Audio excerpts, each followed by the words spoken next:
And welcome to Local Edition on Time Warner Cable. I'm Steve Swatt with the Sacramento Report. In the next few minutes, we're going to talk about an effort at the state capitol to change the way some school money is being spent.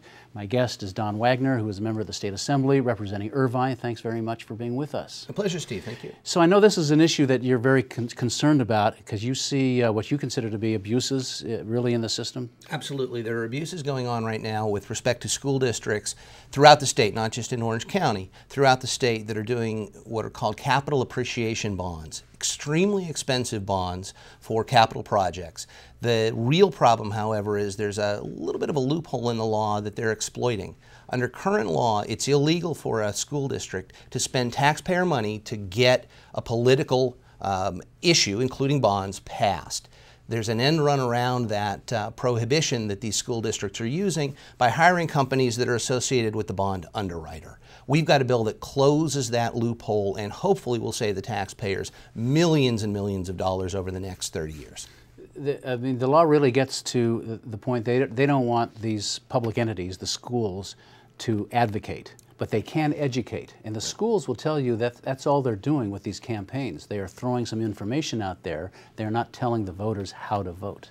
The school districts themselves are throwing information out there. However, the firms that they hire are actually running the campaigns and are advocating in favor of passage of the bond, are making the arguments, the political arguments in favor of passing the bonds. And that's what the Supreme Court has said and what state law has subsequently said cannot be done by the school districts. They're doing it nevertheless with an end run around by having the underwriter actually foot the bill. We're trying to put a stop to that. This legislation has seen the light of day before last year, and it failed. It failed last year. There was an effort by one of my colleagues last year.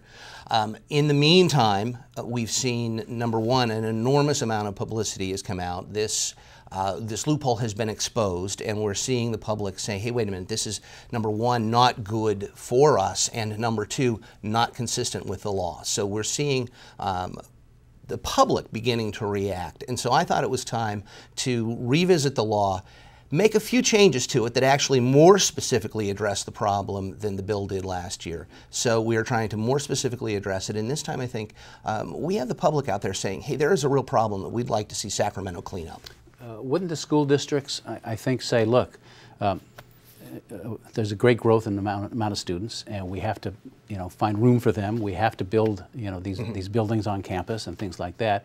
And if you do something like this, that would put an unnecessary prohibition on their ability to raise funds to build for the future. It doesn't put an unnecessary prohibition. It puts a very real and righteous, in my mind, prohibition, because what you should not do, and what the court has been telling us for years now, is that you should not compel one person to fund through their tax dollars a political campaign with which they don't agree. We're trying to give teeth to that provision of state law.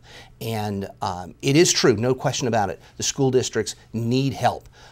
That's one of the reasons the public passed Proposition 30 on the November ballot last year. We recognize that education is an enormous priority, perhaps the top priority in the state, maybe next to public safety, but an enormously important priority.